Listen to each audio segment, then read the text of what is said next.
De volta com o cenário político, hoje estamos apresentando o nosso programa especial Contraponto, trazendo aqui duas opiniões sobre a reforma da Previdência Estadual. Nós temos a presidente da ADUERN, Associação dos Docentes da Universidade do Estado do Rio Grande do Norte, Patrícia Barra, e o Carlos Eduardo Xavier, que representa o governo do Estado através aí da Secretaria Estadual de Tributação. Você de casa participa através de nossas redes sociais que estão aparecendo aqui na tela. A gente quer saber, você de casa é a favor ou é contrário à reforma da Previdência aqui no Rio Grande do Norte? Envie a sua opinião.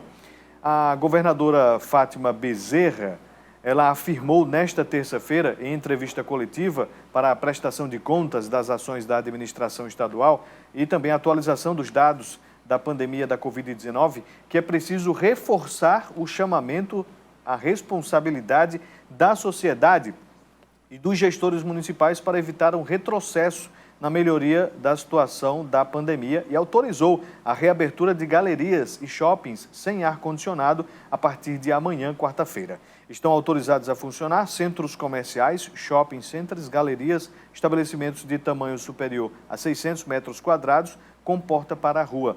A decisão faz parte da segunda fração do plano de retomada gradual da economia aqui do Rio Grande do Norte. A ocupação de leitos críticos, que é realmente algo que chama a atenção aqui no estado, hoje essa ocupação está em 85%, segundo o governo do estado do Rio Grande do Norte. Na região oeste, esse índice está em 81% e atinge percentual de 88% nas regiões metropolitana, de Natal e também de Pau dos Ferros. Já na região do Mato Grande e Seridó, os índices marcam, respectivamente, 50% e 76%. Está aí os números da Covid-19, esse balanço que a gente traz todas as noites para você que acompanha. A partir de amanhã, mais uma etapa para a reabertura da economia, né? E vamos manter sempre nossas atenções, manter todos os cuidados. Se você for sair de casa, preste muita atenção em tudo que você toca e você leva à boca, nariz, olho. Fique bastante atento aí também às aglomerações. Vamos evitar, né? Dando sequência aqui ao nosso programa de hoje, já que a gente está falando de reforma da Previdência, qual seria a proposta ideal para esta reforma da Previdência? A gente sabe que existe todo um processo de diálogo existiu no começo, né, ali para o envio do projeto à Assembleia Legislativa, entre governo e alguns sindicatos, não todos eles estiveram nesse debate, mas houve esse contato. E agora, lá na Assembleia Legislativa, houve também uma nova mudança. Houve ali a fala dos deputados. Qual seria a proposta ideal para a nossa Previdência? Vou começar aqui com o secretário Carlos Eduardo. Vonúvio, qual é o entendimento do governo sobre esse assunto, né? Como eu disse anteriormente... Secretário, deixa eu só lhe interromper, porque eu vou colocar aqui 5 minutos, então, para a resposta do senhor. Agora sim. Tá. Toda a reforma da Previdência ela é feita para que você dê sustentabilidade a esse sistema, né? Nós, diferente de todos os outros estados do país, iniciamos o debate, aí eu queria só lhe corrigir, todos os sindicatos inicialmente foram chamados para conversar, para debater essa matéria, coisa que não aconteceu em nenhum estado do país e nem na história das reformas federais. Uma reforma ideal é aquela que você garanta que, ao longo dos anos, os servidores e servidoras terão seus benefícios recebidos em dia e de forma justa. Qual é a grande questão dessa reforma? Por que a gente está fazendo essa reforma? Do ponto de vista do déficit. Nós temos hoje, Vonúvio e Patrícia e os telespectadores, 100 mil servidores aqui no Estado. 100 mil servidores, sejam eles ativos, inativos ou pensionistas. Desse número de 100 mil servidores, 55% já são aposentados e pensionistas. E 85% desses servidores não contribuem para a Previdência. Então, o que acontece? Ano após ano, o déficit previdenciário ele vai se acumulando. Ele vai se acumulando e vai se tornando cada vez mais difícil para o governo do Estado cumprir com o pagamento desses servidores. Para ficar bem mais claro, a gente pega do que a gente arrecada das contribuições previdenciárias do servidor e do Estado, a gente pega esse recurso e paga os nossos aposentados e pensionistas.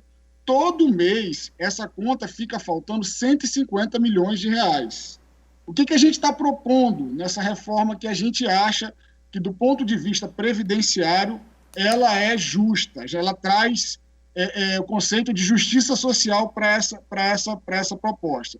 A gente está propondo alíquotas progressivas, e hoje aqui no Estado, todos os servidores, seja aquele que ganhe R$1.000 ou aquele que ganhe R$35.000, que é o teto do serviço público, ele contribui somente com 11%. Seja quem ganhe um salário, seja quem ganhe 30 salários. O que a gente está propondo? Alíquotas progressivas. A gente, na nossa proposta, aumenta 1% somente, veja, 1% somente, para os servidores que ganham até R$2.500.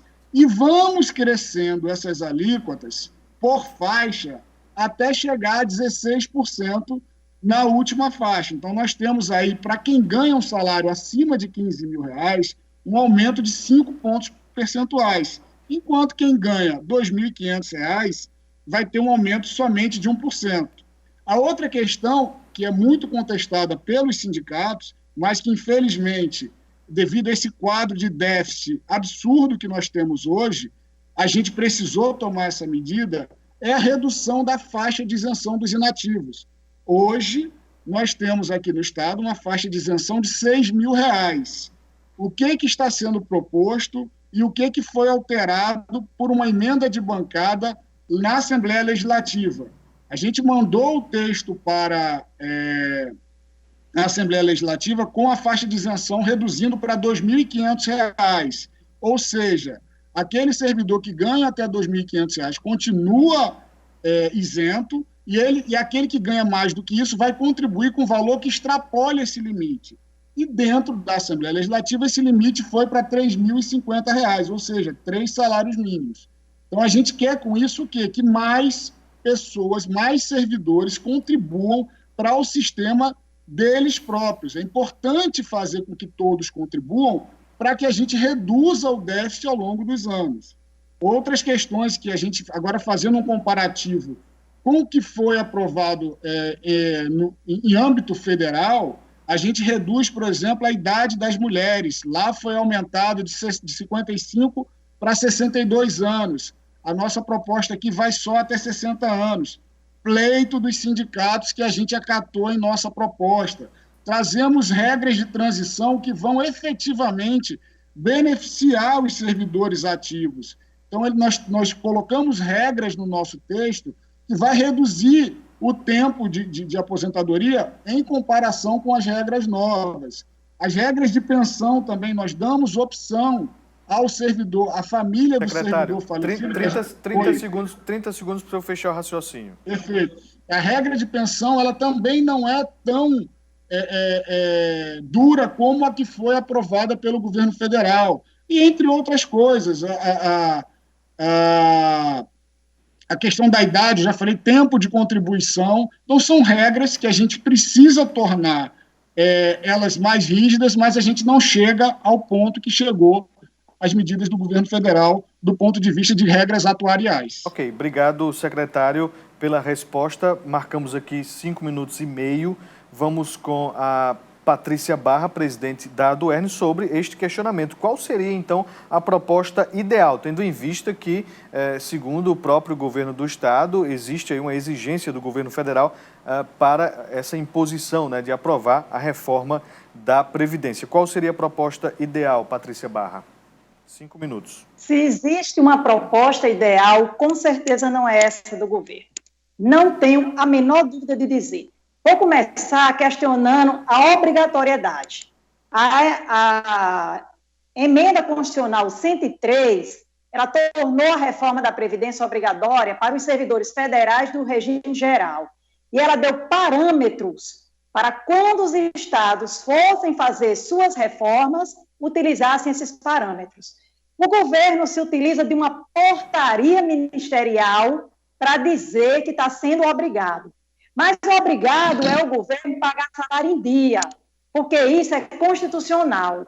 Aí, interessante, eu não ligo para o que uma lei constitucional diz, né, descumpro, deixo o tempo passar, os servidores estaduais ainda continuam com 2 salários aí atrasados e utilizo a obrigatoriedade de uma portaria porque é conveniente.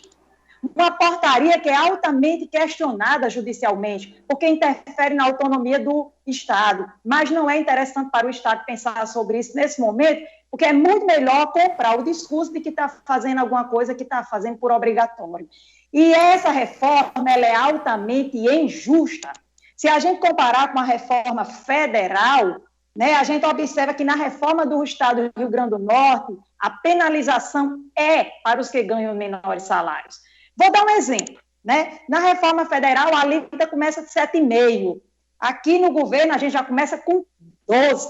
Agora, interessante é que na reforma federal, a alíquota chega a 22%. Mas aqui no estado do Rio Grande do Norte, se você ganha 15, 18, 20, 25 mil, 30 mil, 35, 40 mil, você paga a mesma coisa. Então, você tem um escalonamento da reforma lá nos salários baixos. Mas quando chega nos salários mais altos, de 15 mil ali em diante, uma preocupação de não aumentar a alíquota. Por isso que ela é injusta. Não engolimos esse discurso das mulheres. Primeiro, porque a referida portaria que está sendo colocada como obrigatória para o governo, ele diz respeito às alíquotas. Não tem nenhum instrumento legal hoje que obrigasse a modificação da idade para as mulheres. Foi uma opção do governo. Isso poderia ser feito se a PEC paralela, a 133, que está parada lá na Câmara dos Deputados, ela seguisse andando, e isso não aconteceu. E também, essa reforma não é sustentável.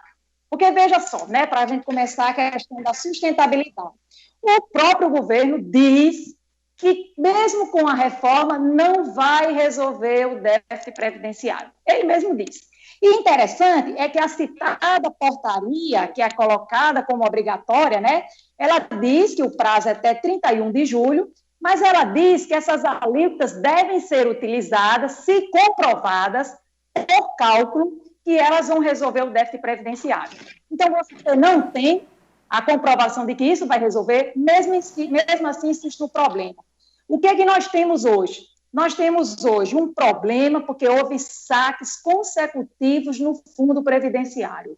E por que esses saques aconteceram? Porque o Estado não foi capaz de gerenciar ou de produzir riquezas.